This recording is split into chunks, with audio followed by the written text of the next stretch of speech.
वडोदरा शहर में श्मशानों के निजीकरण के विरोध में आज कांग्रेस समिति की ओर से मोर्चा लेकर पालिका की बड़ी कचहरी पर पहुंचकर आवेदन पत्र दिया गया है।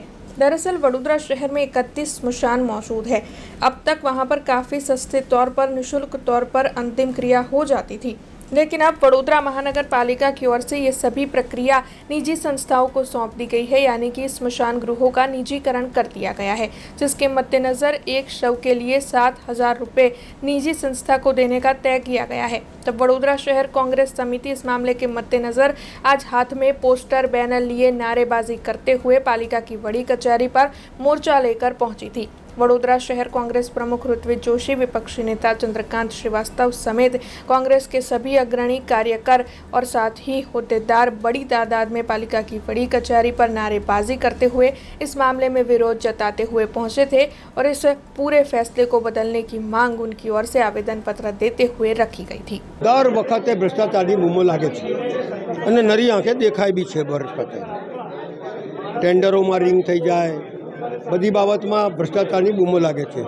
शहर जो आखो खाड़ा पड़ी गया है, ये भ्रष्टाचार है। ड्रेनेजो उभरा है, भ्रष्टाचार है। पण आ तो छेल्ला माणस आ दुनिया फानी दुनिया ने छोड़ीने जतो होय अने एनी अंतिम क्रिया करवी होय एमां बी मोटा प्रमाणमां भ्रष्टाचार। कोई भी अंतिम क्रिया करवा माटे 3-4 हज़ार रुपयाथी वधारे खर्चो नथी थतो। आ सर सयाजीराव गायकवाड़नी नगरी जेने आ प्रणालिका बनाई, तमे आ वडोदरा शहरनी मिलकत छे एने तमे पूछता नहीं। बारोबार बहार जनरेशन नक्की करी देशो। समग्र सभा में चर्चा थाय, पेपर में जाहरात थाय, लोकोनो व्यू लेवामां आवे अने पछी निर्णय लेवा आवे। तमे तो सीधा 4,000 नो खर्चो के 3,000 तमे लई जाओ। लूट चलाई छे शहरनी अंदर। आ शहर वेची दे कोण तमे लोकोए? एटले सवाल एटलो ज छे के आवा कोई तकलकी निर्णय अहींया चाले नहीं तो कांग्रेस पार्टी आंदोलन करशे। स्मशान सेवा माटे छे, नफा माटे नहीं।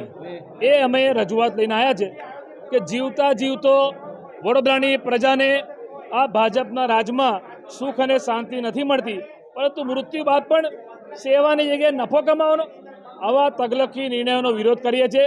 જે 31 સ્મશાનને ખાનગી એજન્સીને આપીને એમાં જે નફો કમાવાની વાત કરવામાં આવી છે એ તગલકી નિર્ણયનો અમે વિરોધ કરીએ છીએ। કોંગ્રેસ પાર્ટી એ બાબતે સાખી નહીં લે। અમે આવેદનપત્ર આપવા આવ્યા છે।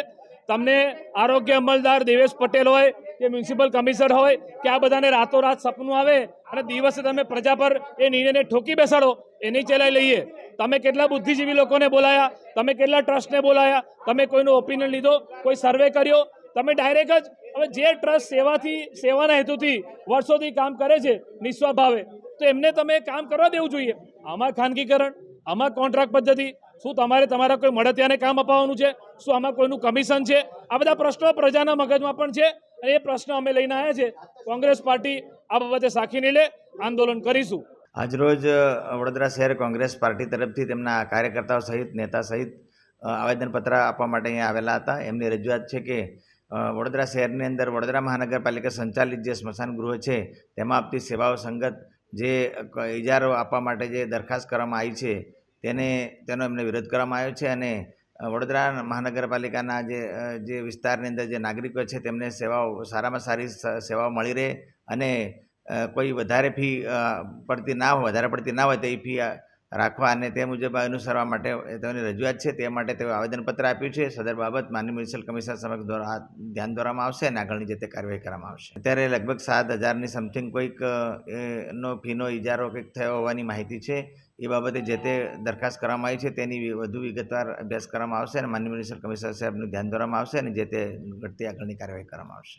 हमसे जुड़े रहने के लिए हमारे YouTube चैनल को सब्सक्राइब करें और नई वीडियो की नोटिफिकेशन के लिए बेल आइकॉन को दबाएं।